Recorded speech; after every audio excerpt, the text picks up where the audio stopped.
नमस्कार। जैसे आप सब जानते हैं, आज हमारे जो ऑपोजिशन के सस्पेंडेड एमपीज हैं, उनके 14 दिन सस्पेंशन के हो गए हैं।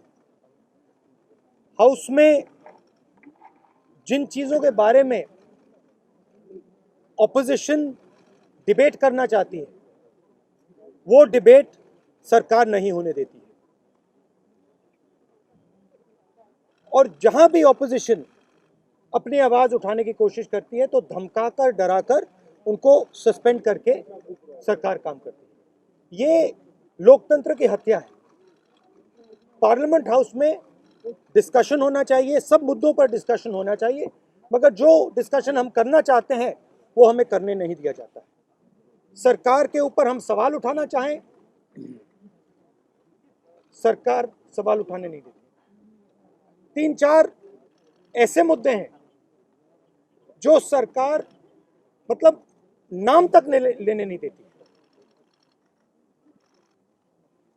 तो ये सही तरीका नहीं है। प्रधानमंत्री जी हाउस में नहीं आते हैं। कितने दिन से नहीं आए? 13 दिन हो गए प्रधानमंत्री हाउस में नहीं आते हैं। एक दिन आते नहीं है। ये कोई तरीका नहीं है लोकतंत्र को चलाने का। We have here our suspended members. This is a symbol of the democracy of this country. This is the symbol of the crushing of the voice of the people of India. They've been suspended now for 2 weeks. They are sitting outside. Their voice has been crushed. They've done nothing wrong. We are not allowed to discuss important issues in Parliament. We are not allowed to debate things in Parliament. Bill after bill after bill after bill is just passed in the din. This is not the way to run Parliament. The Prime Minister doesn't come to the House. And any time we want to raise an issue of national importance, we are just not allowed to do so. It's a very unfortunate killing of democracy that is taking place. एक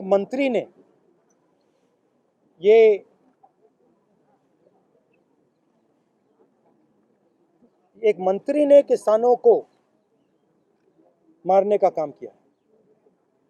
प्रधानमंत्री जानते हैं, उनके साथ उनकी team में है। हमने कहा उस समय भी डिस्कशन नहीं होने दी। जैसे इनको चुप किया है, वैसे ही उस समय भी हम सबको चुप किया था।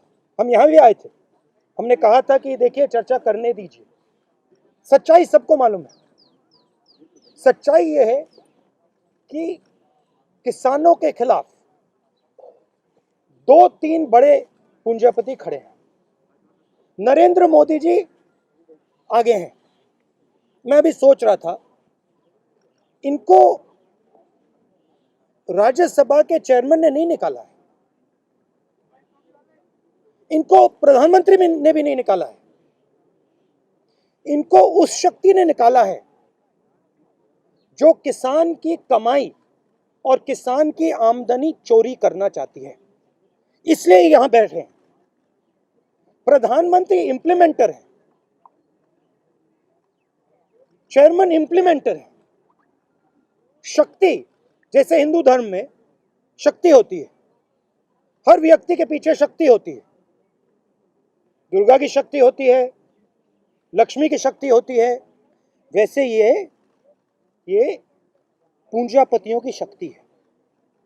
वो मुखौटा है। आप प्रधानमंत्री को देखते हैं, कल आपने देखा गंगा जी में जाके स्नान किया। वो शक्ति का इंप्लीमेंटर है। और सिंपल सी बात है, ये शक्तियां जिन्होंने इनको निकाला, जो किसान की आमदनी चोरी करना चाहती हैं, वो प्रधानमंत्री को ये जो सारे कैमरा हैं, ये जो मीडिया है, ये उनके हवाले करती है, ये उनको देती है। ये शक्ति कहती है, देखिए, मीडिया में किसी और का चेहरा नहीं आएगा, किसी और नेता का चेहरा नहीं आएगा। बस आपका चेहरा आएगा। गंगा में कोई भी स्नान कर दे, वो टीवी पे नहीं आ सकता, मगर अकेले प्रधानमंत्री गंगा में स्नान करेंगे, पूरा हिंदुस्तान देखेगा, पूरा हिंदुस्तान देखेगा।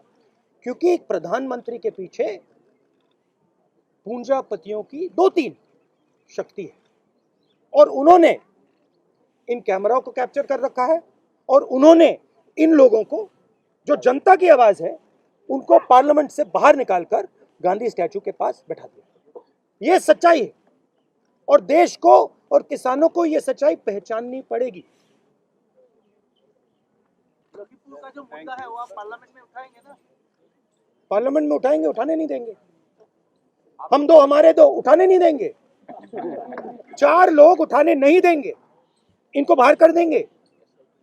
लखीमपुर खेरी पे डिस्कशन नहीं होगा, चाइना पे डिस्कशन नहीं होगा, किसानों पे डिस्कशन नहीं होगा, नहीं हो सकता। कैसे होगा?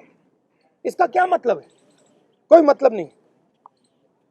ये तो अब बिल्डिंग है, म्यूजियम है, म्यूजियम है। अब राहुल जी, मेरा सवाल यह है कि लगातार आप सीतापुर, लखीमपुर खीरी गए, हिरासत में भी लिया गया आपके नेताओं को। 12 लोगों को एसआईटी ने कहा कि सोची समझी साजिश के तहत इन लोगों ने गाड़ियों से किसानों को रौंदा। अब सवाल यह है कि लगातार आप संसद के भीतर, संसद के बाहर ये मांग करते रहे कि जो मौजूदा गृह राज्य मंत्री हैं उनको तत्काल प्रभाव से बर्खास्त किया जाए, वो अभी ऐसा हुआ नहीं। आगे अब आप जब इन्होंने अपनी जीप किसानों के ऊपर चलाई, इनके पीछे कौन सी शक्ति थी? छूट किसने दी? किस शक्ति ने उनको, कितने दिन हो गए, किस शक्ति ने उनको जेल से बाहर रखा आज तक? कौन सी शक्ति है ये? वही शक्ति है जिसने इनको निकाला। Thank you sir. Thank you.